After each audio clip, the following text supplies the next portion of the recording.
Shalom, shalom. Selamat malam teman-teman semua. Selamat malam buat kita sekalian guys. Terima kasih teman-teman sudah menyaksikan tayangan dan video di channel ini.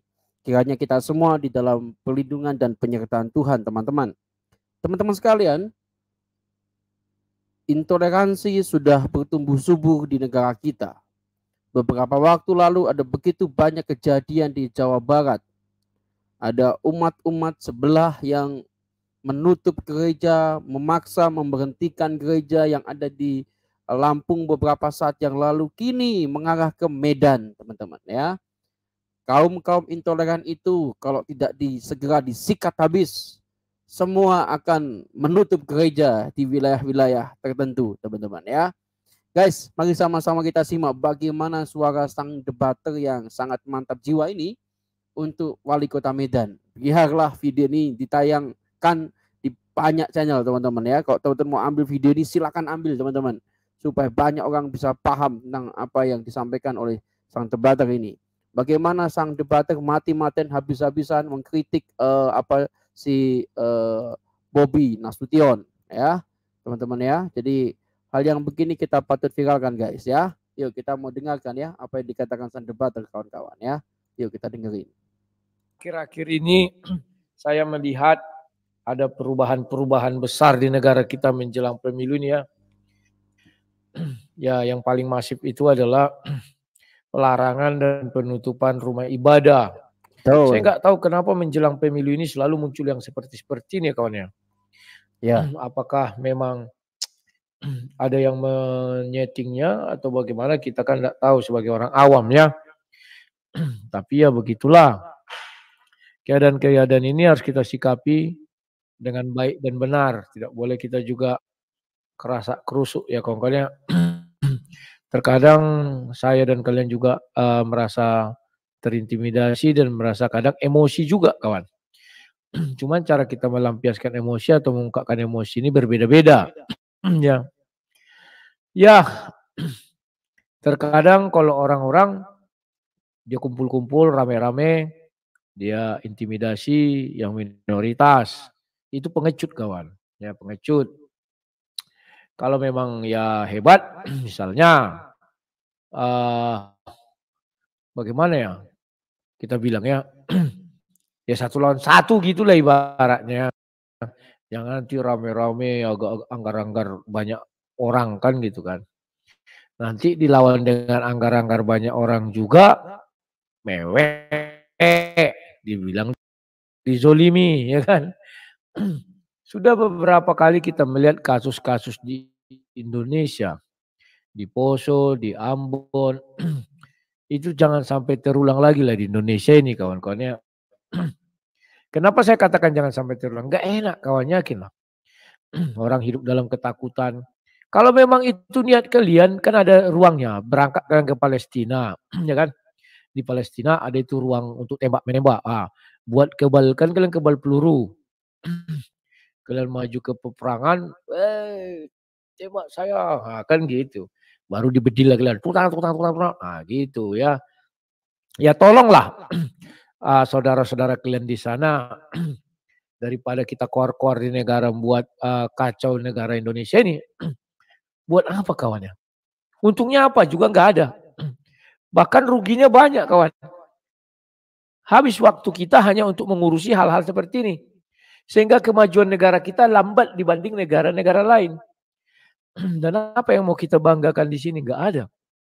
Wah bangga berteriak-teriak karena jumlah banyak, terus di perasaan dia masuk surga. Enggak juga tuh. Siapa bilang kau masuk surga? Kalau kelakuan kau seperti itu, mana ada? Aduh, sudahlah aku bilang kawannya, sudahlah. Sudah aku bilang di dalam Quran saja ditulis satu surah mengenai gereja. Terserah kalian bilang bukan itu gereja, tapi tafsir Ibnu Katsir mengatakan itu gereja. Ya, ya silakan kalian lah. Di situ dikatakan Allah pun tidak merobohkan gereja, biara-biara, baru sinagog dan masjid-masjid kawan. Tetapi kita sekarang lucu, ya, terlalu sensitif. Melihat orang ibadah, apa sih kerugian kita? Apakah kita langsung seperti jin? dibacakan ayat-ayat kitab suci langsung wah gelimpang gitu. Ya. Tapi dibacakan yang lain tenang. Nah, kan jin gitu kawan. Jin kalau dibacakan mantra dia tenang. Tapi kalau dibacakan ayat-ayat kitab suci dia enggak tenang. Wah, gelimpang. Ya. Ke sana kemari. Itulah jin atau hantu atau setan ya apalah. Jangan sampai manusia bersifat seperti sifat jin ini. Ya kawan-kawan ya. Kenapa saya katakan jangan seperti itu? Ya kalau manusia sampai bersifat seperti jin kan kasihan sekali kawan. Ya. Kalian dapat bayangkan dia hidupnya tidak tentram kecuali dibacakan mantra. Kalau dibacakan mantra sama jin dia tenang. Tapi kalau dibacakan ayat-ayat kitab suci, wow, lihatlah di film-film. Dia pasti nggak senang. Katanya marah dia. Marah semarah-marahnya. Ya, itulah kalau kita lihat di dalam film-film. Ya kawan-kawan ya. Nah, sekarang kita saksikan dulu ini kejadian di Medan. Lagi-lagi orang beribadah dilarang. Saya nggak ngerti apa sih mereka ini.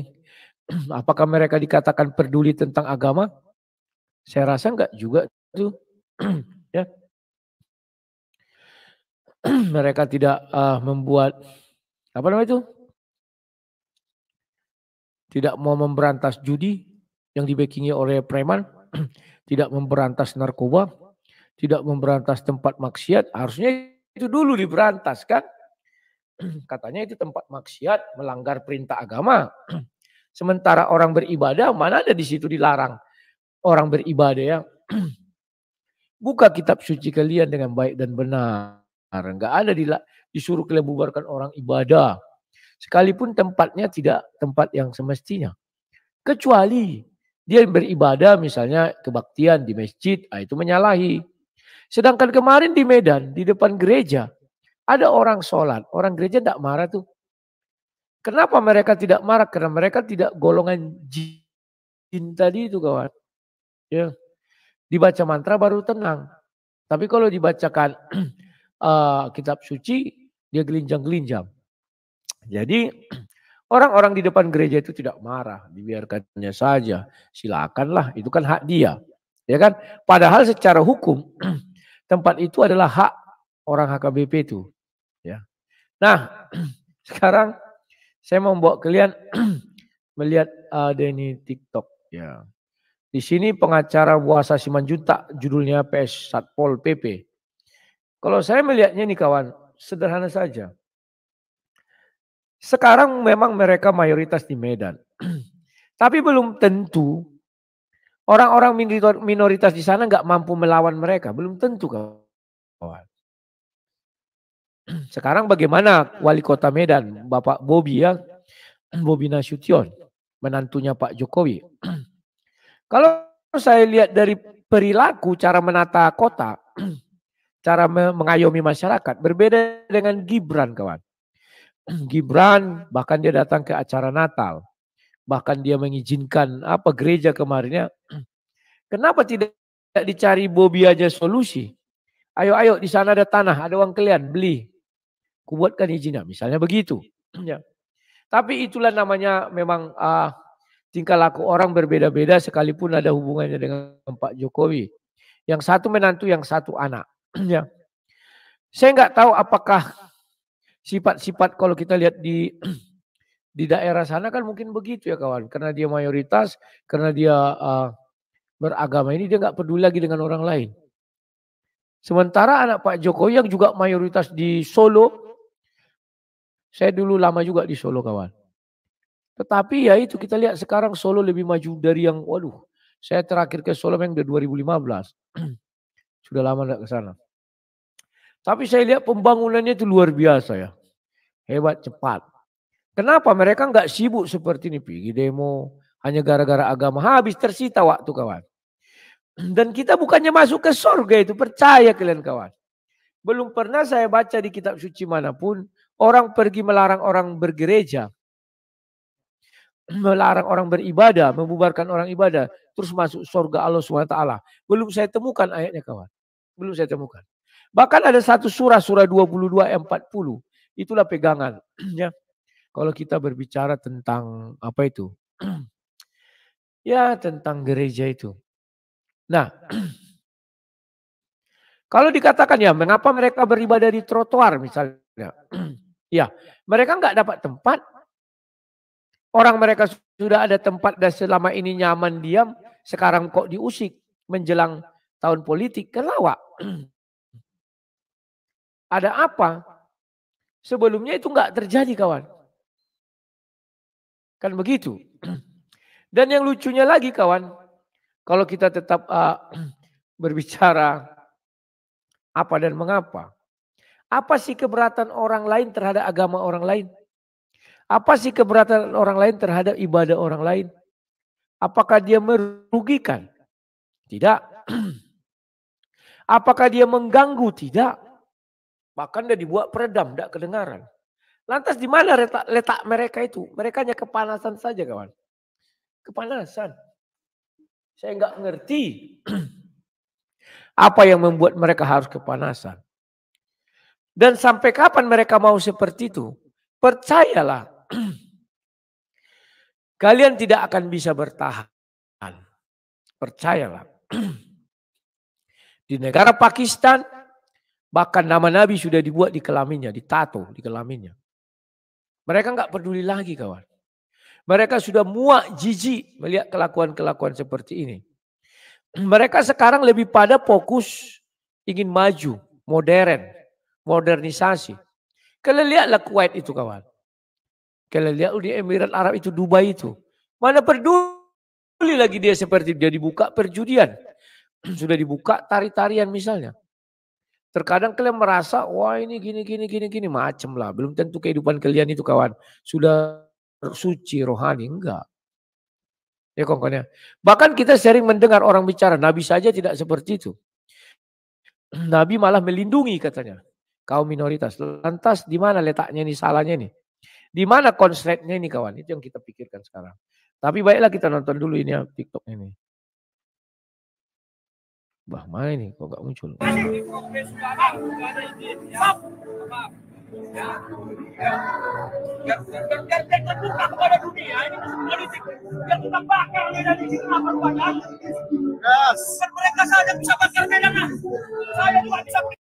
Ya, di sini kelihatan si bos sudah mulai puasa. Puasa itu mengapa?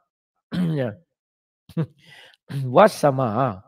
Di sini kelihatan si puasa sudah mulai emosi kawan. Ya. Tidak bakar kota Medan ini kenapa rupanya katanya kan. Ini harus disikapi Pak Bobi dengan arif dan bijaksana kawan. Jangan dianggap sepele loh. Jangan dianggap sepele. Kenapa saya katakan jangan dianggap sepele? Siapa tahu takutnya menjadi bumerang. Berbuntut panjang kawan. Ya. Datang nanti orang bawa massa. Datang orang itu bawa massa lagi. Dikerahkan dari seluruh Sumatera Utara, Tapanuli Utara, segala macam. Kan lucu kawan. Akhirnya apa? Sesama anak bangsa ribut. Nanti bedil-bedilan, tikam-tikaman, bunuh-bunuhan. Ngeri kawan. Ini harus tegas Pak Bobi di sini kawan. Kenapa dia harus tegas? Ya karena dia kepala pemerintahan di situ kawan. Ya. Jangan kira lama-lama ingat dulu sejarah PRRI itu kan ada di Sumatera Utara. Di bawah pimpinan Kolonel Simbolon. Kenapa dulu Kolonel Simbolon? Ibu saya bilang, dulu mereka kan sering mengasih makan para PRRI pejuang. Masih kecil-kecil ya, tidak tahu apa-apa. Ditanya lah, buat ekor marporak kita, kenapa kita harus berperang? Kata mereka, tidak merata pembangunan, itu jawabnya. Dan saya pernah baca sejarah berdirinya Universitas Sumatera Utara. Dikutiplah dari tiap-tiap orang uang, entah Rp1, entah berapa yang terkumpul dibangunlah itu. Katanya sih. Cuman mengenai kebenarannya, sejarahnya kan harus kita teliti. Ya. PRRI dulu pergi berperang. Ya, hebatnya mau dilaga lah Batak sama Batak. Gak mau orang itu menembak kawan.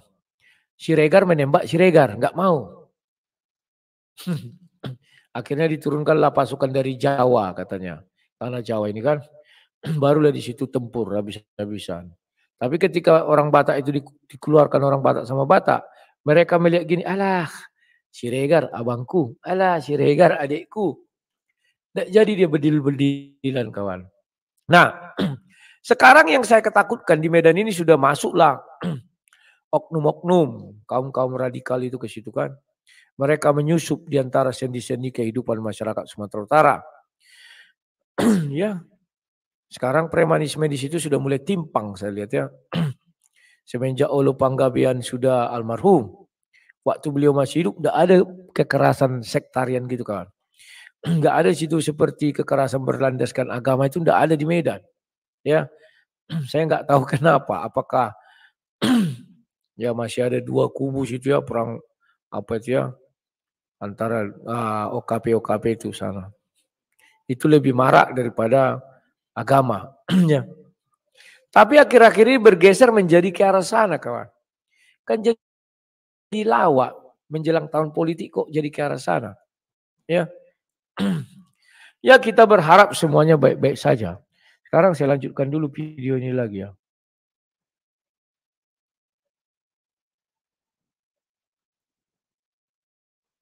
Gitu.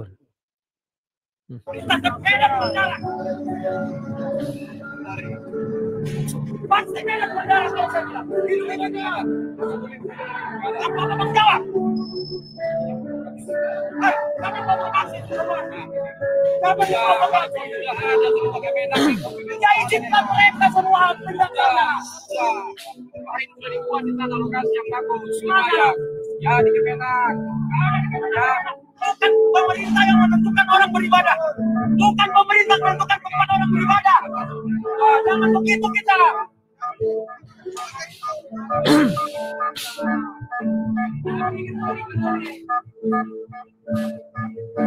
Kita berteriak tentang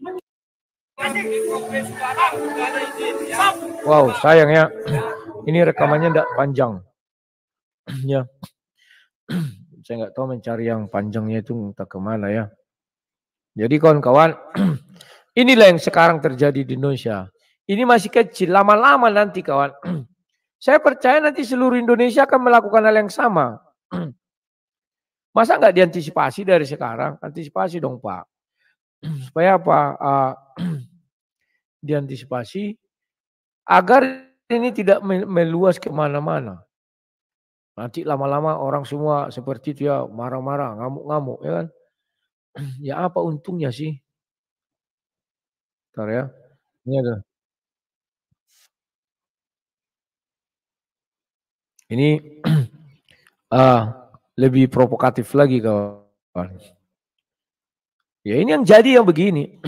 Nanti kalau sudah rusuh siapa yang rugi kawan? Kita semua. Satu negara ini rugi. Tapi kalau belum rusuh, wah inilah Pak jago-jagoan semua.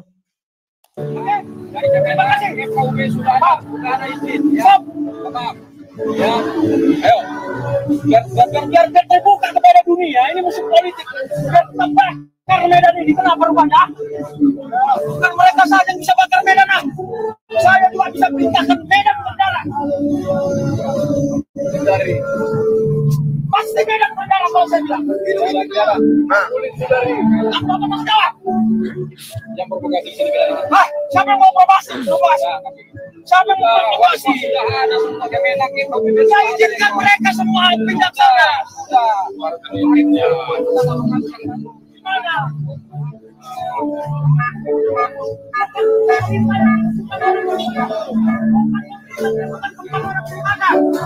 Wah, jangan begitu kita. Ini Satpol PP menahan kami ini.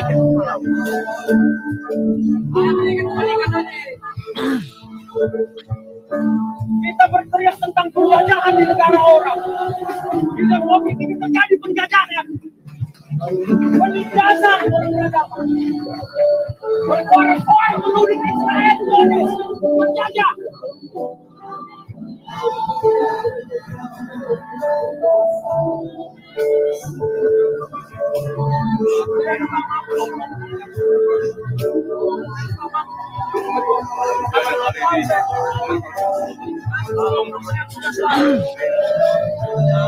Yesus. Hampir 6 bulan saya tahan desakan pengikut Kristus untuk tapi belum saya iakan.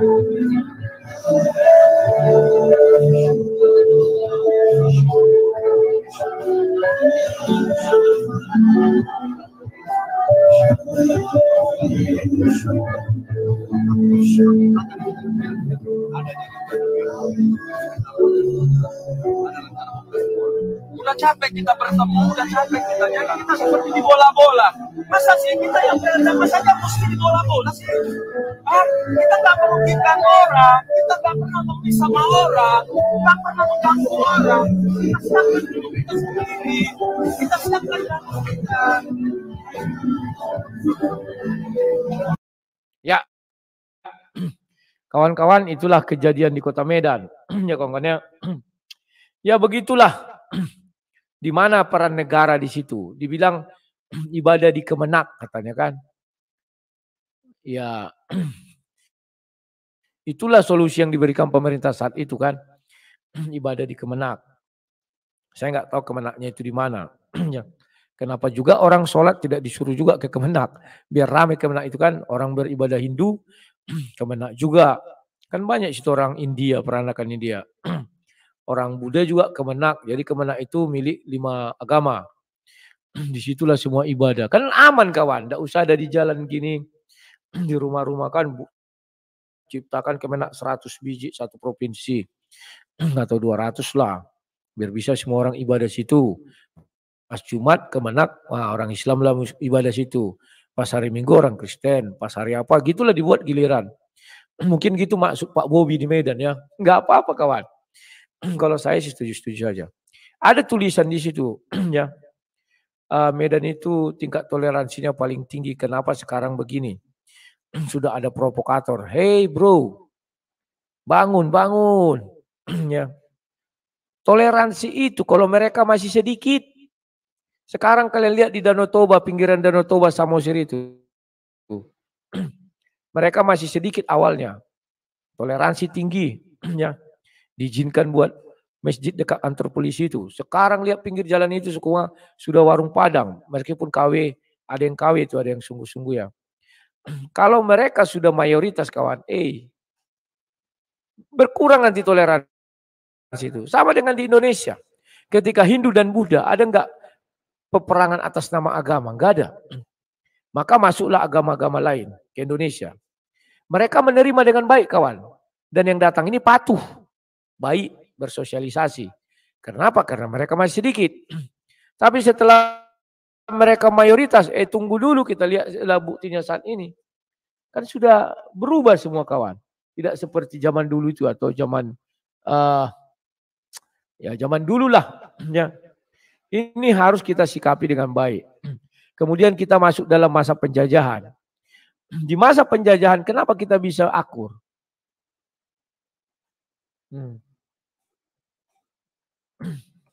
Coba aku tanya kalian. Ya. Kenapa di zaman sekarang ini kita nggak bisa akur? Zaman penjajahan kita bisa akur. Zaman sekarang kita nggak bisa akur.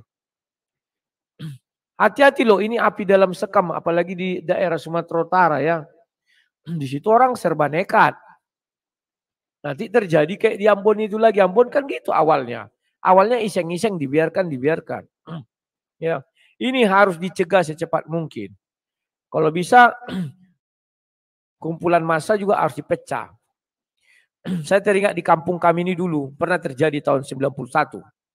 Saya mengakui kehebatan Dandimnya situ. Ya. Kalau tingkat Kabupaten Dandim ya kalau salah saya ya. Dan rem Dandim ya resort itu yang paling besar kok salah saya. Kenapa saya katakan bagus beliau? Tahun 91 di kampung saya di Sebanga sana hampir terjadi seperti itu kawan. Orang atas nama agama. Awalnya jadi adalah kisah 2 orang pergi pacaran. Anak-anak SMP-nya. Dia pergi pacaran ke rumah seseorang. Kebetulan cowok dia orang kampung itu. Dilihatnya orang ini pacaran, dia keberatan. Kan begitu. Setelah keberatan, tak apalah omongan, tidak suka lah. Jadi besoknya yang orang kampung itu kan orang dewasa, pulang kerja. Yang pacaran ini anak SMP, diambilnya botol kawan. Botol miras itu dipukulkan ke kepalanya, tumbanglah. Dibuatlah isu dia sudah lewat. Maka terjadilah hal mencekam di tempat kami kan. Sebenarnya pertama antar suku. Ya. Sukunya itu orang Batak sama orang Padang. Sudah. Jadi mulailah malam-malam siapa yang pulang malam ditangkap. Yang ditangkap kebetulan kebanyakan orang Batak. Dipukuli, dibuang. Kan ada selokan banyak itu kan. Dibuang sekali. Mulailah tersiar kabar. Woi, kita kok dipukuli kan begitu. Ini si kabar sudah tersiar. Tapi antisipasi kan tidak ada. Sudah. Pulang lagi orang besoknya. Dicegat lagi di jalan. Orang itu kan preman di Simpang 3 namanya tempat kami kan. Dulu dipegang dari suku Minang, dipegang itu semua. Dipukuli, dibuang. Begitulah hampir 1 minggu. 1 hari orang ini sudah sepakat, ya kan? Ini tidak bisa dibiarkan lagi nih kan begitu. Jadi entah kayak mana cerita, singkat cerita, sebentar dulu ya sebentar.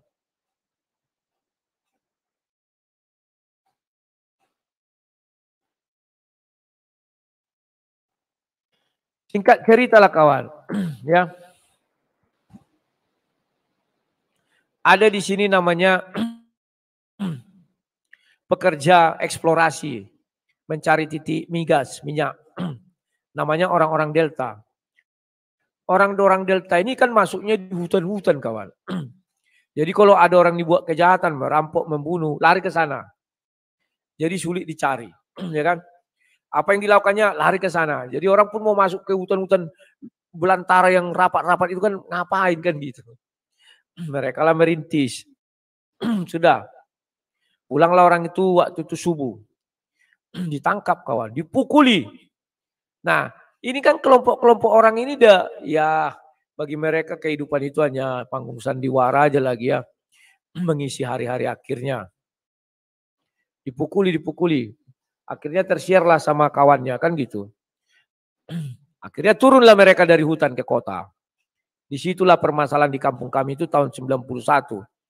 Waktu itu saya masih SMA kawannya. Entah kayak mana ceritanya. Rupanya orang Batak juga ada berkumpul. Panaslah daerah ini. Jadi situ kan ada tempat jual babi. Satu tempat jual babi kan banyak parang konditnya. Parkon dibilang parang kondit. Dibagi-bagilah parang semua. Sudah mau bunuh-bunuhan kawan.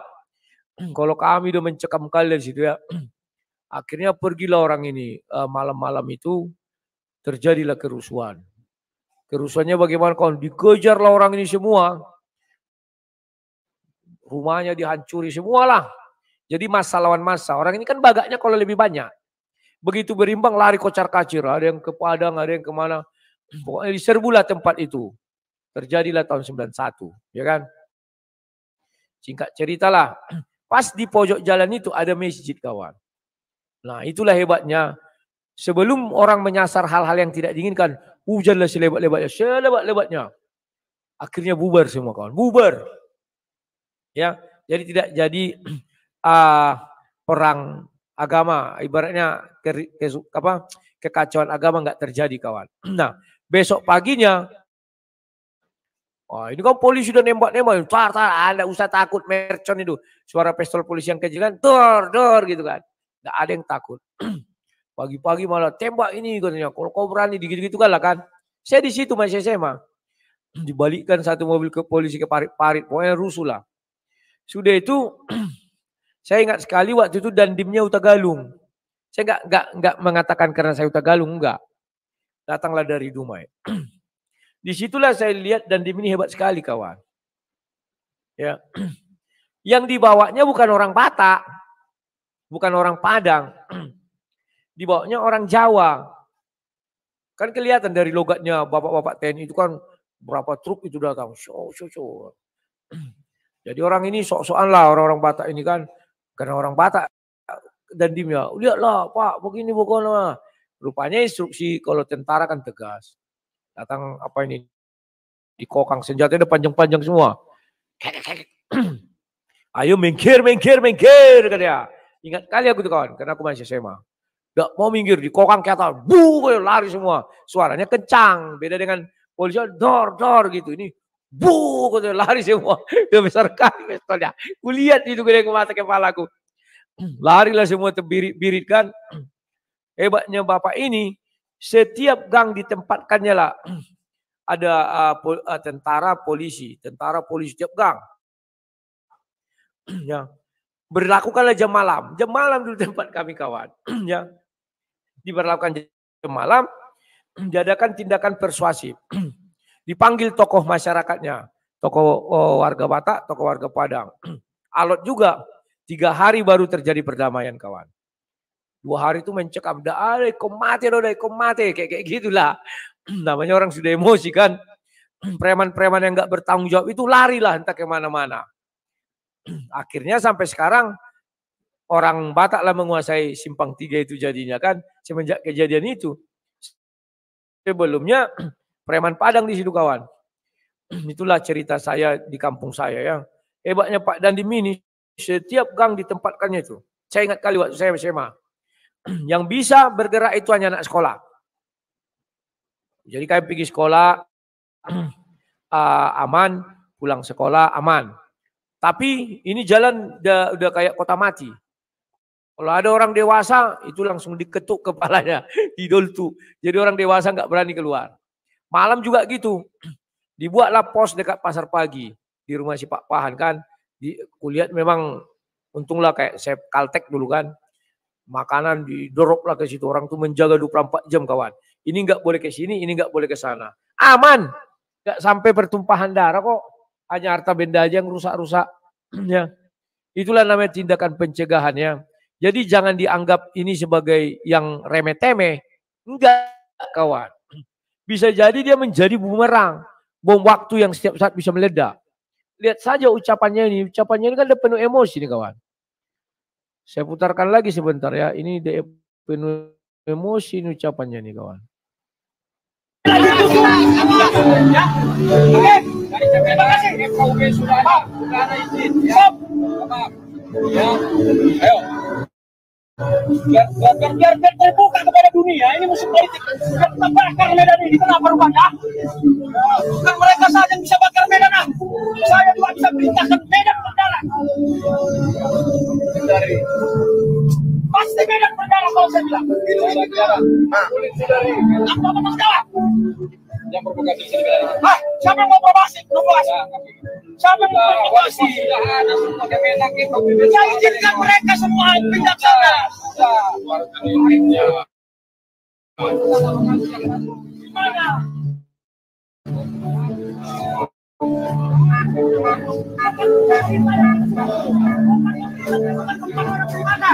Wah, jangan begitu kita. Ini Satpol PP menahan kami ini.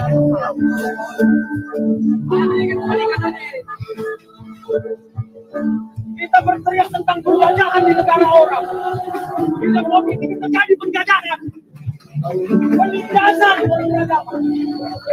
orang-orang menuding Israel penjajah.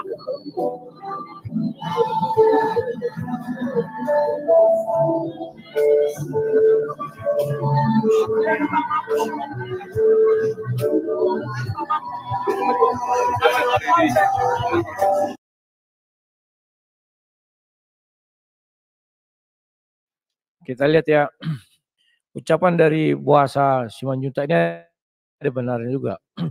Kita berkuar-kuar penjajahan di Israel kan gitu. Di negeri kita sendiri kawan tanpa sadar itu bentuk penjajahan gaya baru kawan. Orang dilarang ibadah. Alasannya nggak ada izin. Begitu diuruskan izin, nggak dikasih izin. Kan jadi lawak-lawak kita kawannya.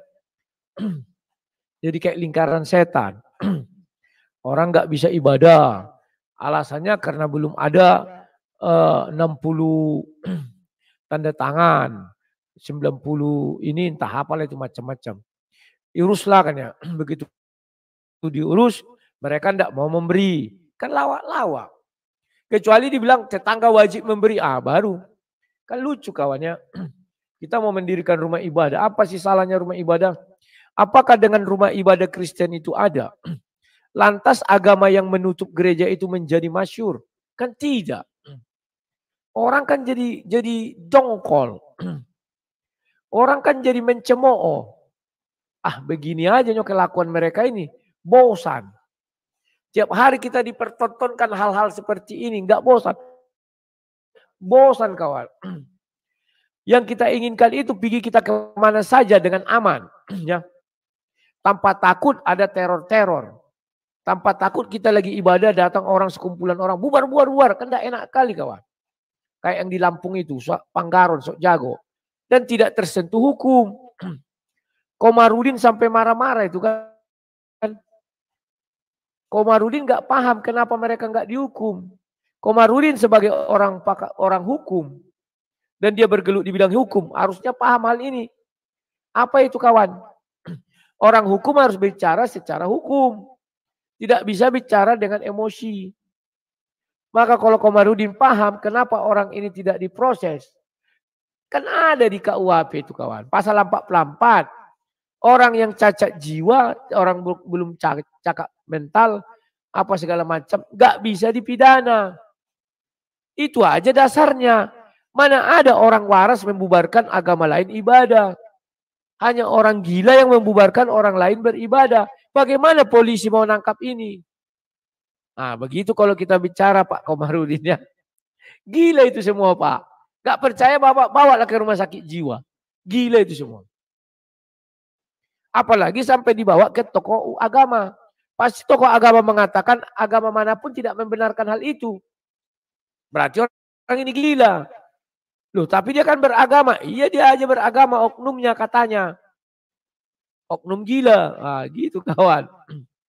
Jadi melihatnya begitu. Kalau ada yang gila, jangan ikutan kita gila. Biarkan saja dia gila sendiri. Kalau sampai kita ikutan gila, ini yang rusak kawan.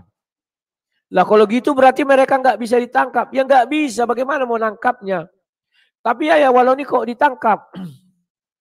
Mas bro, Yaya Waloni itu ditangkap karena mereka belum tahu Yaya Waloni gila. Sesudah ditangkap, diselidiki, ternyata ada gangguan jiwa. Mana ada orang waras mengatakan dia doktor, pendiri STT entah apa segala macam, gajinya 100 juta. Gak ada orang waras seperti itu. Suka mengata-ngatai kitab bebal, kitab dari hantu. Itu tidak ada orang waras seperti itu. Setelah tes kejiwaan ternyata dia gila. Tapi kebetulan dia sudah masuk penjara, mau tak mau harus dijalani nih. Dibuatlah dia 5 bulan. MKC dianggap dia cerdas. Maka dituntutlah dia di PN 10 tahun karena cerdas. Itu kelas-kelasnya ya. Kalau ada penistaan agama Kristen, itu yang menista itu oknumnya dianggap gila. Kalau ada penistaan agama Islam, oknum yang menghina itu dianggap cerdas. Langsung di-sel. Oh pecah telur juga dari Piong. Thank you Pak Piong. Itu kalian biar tahu kawan. Cara melihat hukumnya. Tapi kalau kedua-duanya dianggap cerdas, pasti hukumannya sama.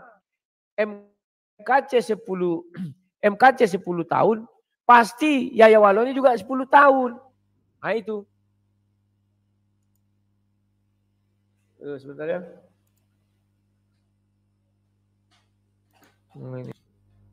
Oke guys, terima kasih ya sudah menyaksikan siaran kita pada kesempatan malam ini. Kiranya apa yang disampaikan sound debater ini menjadi bahan ajar buat kita bahwa pemerintah harus juga perhatian bahwa kaum intoleran itu semakin tumbuh subur ya teman-teman. Jadi berbagai daerah sudah muncul ini lagak-lagak kaum intoleran yang membubarkan orang ibadah, menutup gereja dan lain sebagainya teman-teman. Jangan-jangan habis ini di kota kalian guys ya. Jadi mari sama-sama kita perangi kaum intoleran ini ya supaya mereka terus sadar bahwa kita ini berbangsa bernegara ada aturan yang harus kita tempuh ya. Oke teman-teman semua, terima kasih semuanya sudah mampir di channel ini. Kiranya Tuhan Yesus memberkati kita sekalian. God bless you guys.